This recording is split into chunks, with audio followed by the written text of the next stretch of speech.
Boker Tov, welcome back to the Hilchot Pesach Series. I do want to remind everybody that I am not a Rav and I'm not paskening whatsoever. I'm just here to bring an awareness to the Halachot of the month of Nisan as well as the Halachot of Pesach because there are so many. If you have any shailot, please don't ask me.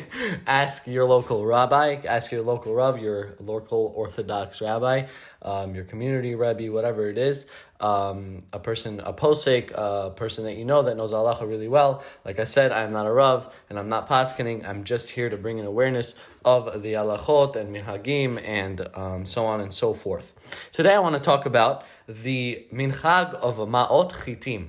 For those of you that don't know what Maot Chittim is, there's a minhag starting from Rosh Chodesh Nisan, all throughout, until Pesach. There's a minhag of giving aniyim, poor people, the destitute, Maot Chittim. It was actually a minhag in Jewish communities throughout the world to place a tax upon its members in order to purchase wheat for the distribution to the poor, for their Yom Tov needs. This is, the Ramah brings this down and many other poskim. This is actually an early minhag which dates back to the time of the Talmud.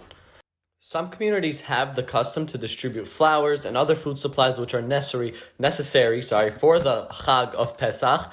But in most communities, the minhag nowadays, at least, is to supply the needy and the destitute with the funds to purchase the necessities for Pesach.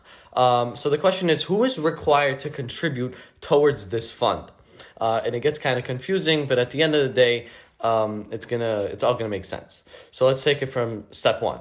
A person living in a city for 12 months is required to participate. If you live in a city for 12 months, you are required to participate in the giving to the poor for the holiday of Pesach. The minhag, however, is even one who lives in a community for only 30 days also must contribute. That's the minhag these days.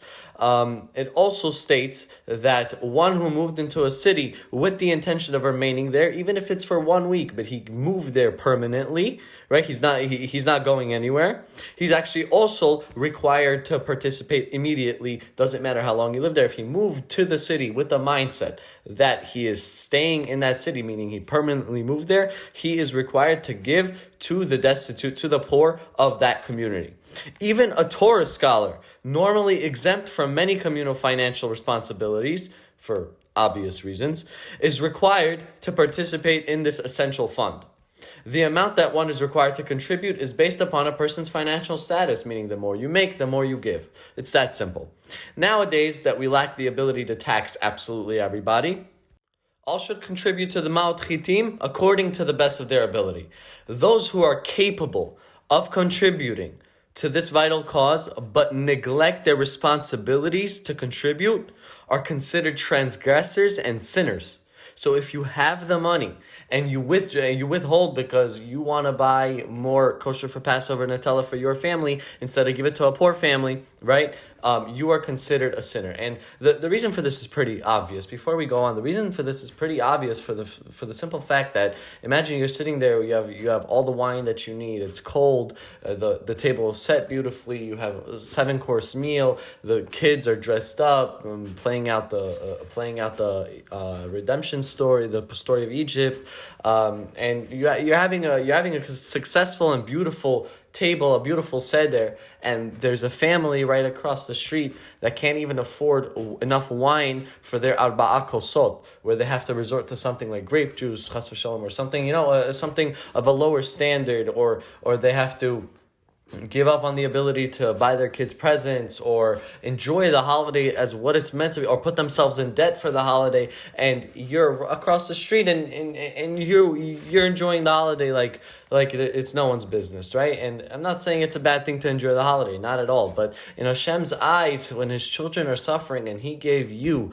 the ability, and not only the ability, the resources necessary to provide for these families, for these people, for his children, and you keep it to yourself, and you're selfish with that bracha that Hashem gave you, he can't be happy seeing his children rejoice in their redemption if half or some of his children are really not enjoying it, right? It wasn't just your family, it wasn't just you that left Egypt, it was the entire Klal Yisrael. Together we left Egypt, and it's together that Hashem wants his children to celebrate it, not on an individual basis. And that's really the logical explanation behind Maot Chittim, because there are people, unfortunately, that just don't have enough to support. And you might say, oh yeah, but it's not in my community. Trust me, in every community there's somebody, they're either hiding it or the Rav knows about it, and that's why it's usually done by the head of the community, the leaders of the community, because the leaders of the communities know the ins and outs of the community.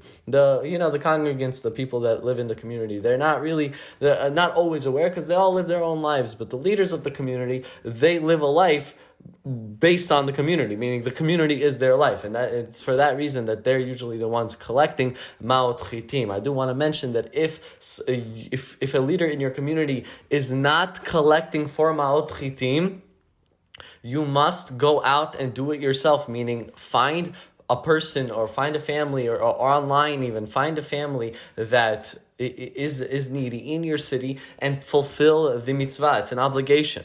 Okay, now that being said, the question is, to whom is one required to give Maot Chittim, right? Who is poor enough in the minhag, when they were making this minhag? Who did they decide that was poor enough to receive Maot Chittim and make you receive the reward? Correct. Although some poskim hold that Maot Chittim must be supplied only to individuals residing in that city for at least a year, right, in your city for at least a year, the minhag is nowadays that even those residing in your city for at least 30 days are eligible to receive Maot Chittim. And this is poor people, right? If you're giving Maot Chittim to a rich person, I mean, number one, he might be, a little offended, but number two, you're not getting a mitzvah.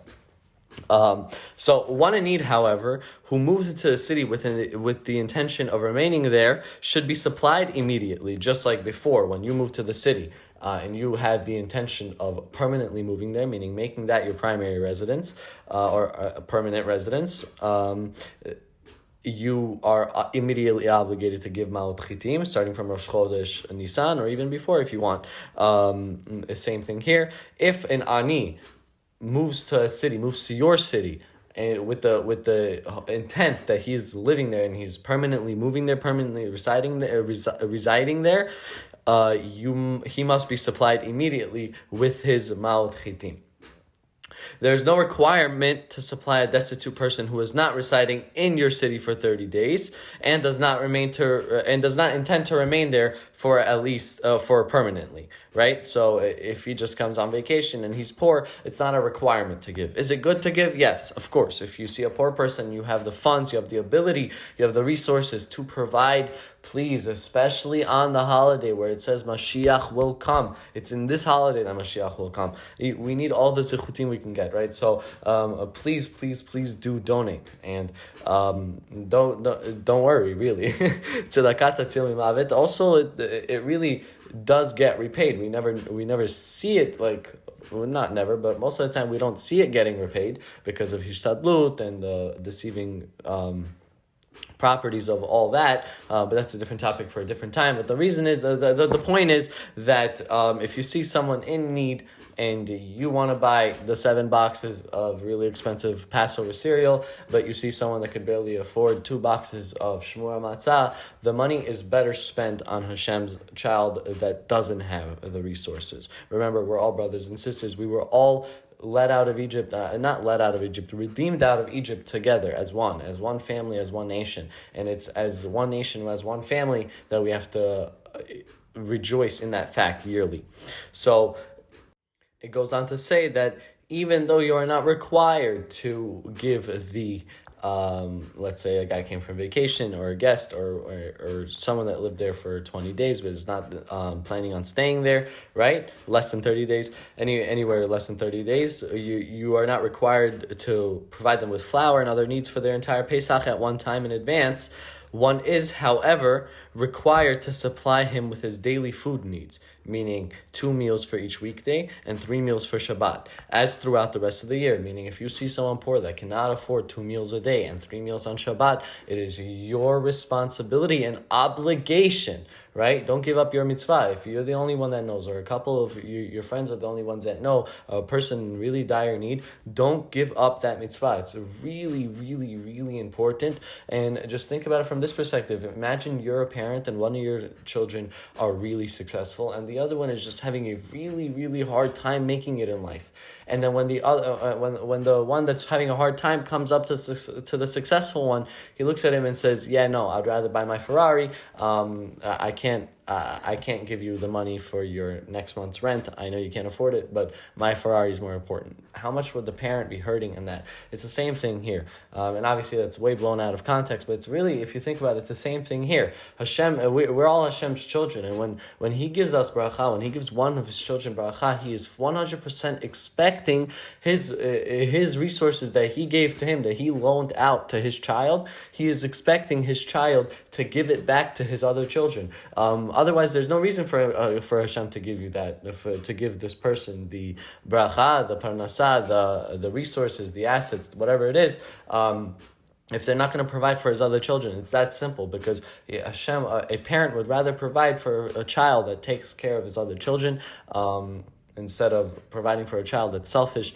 And again, it's taking it to an extreme a little bit, but as we mentioned earlier, if you have the ability to give Maot Chittim, even a little bit, and you neglect your responsibility, you're considered a transgressor. And that's the importance of learning the Halachot of Pesach, the Halachot of Nisan. What if you didn't know about this? Chas v'shalom, right before Moshiach is going to come, you're transgressing a very, very, very big issur. So, B'ezrat Hashem, may we all have the strength, the resources, and the connection with Hashem to fulfill the mitzvah of Maot Chittim this year for the last time, honestly, before Mashiach and the third Bet HaMikdash return.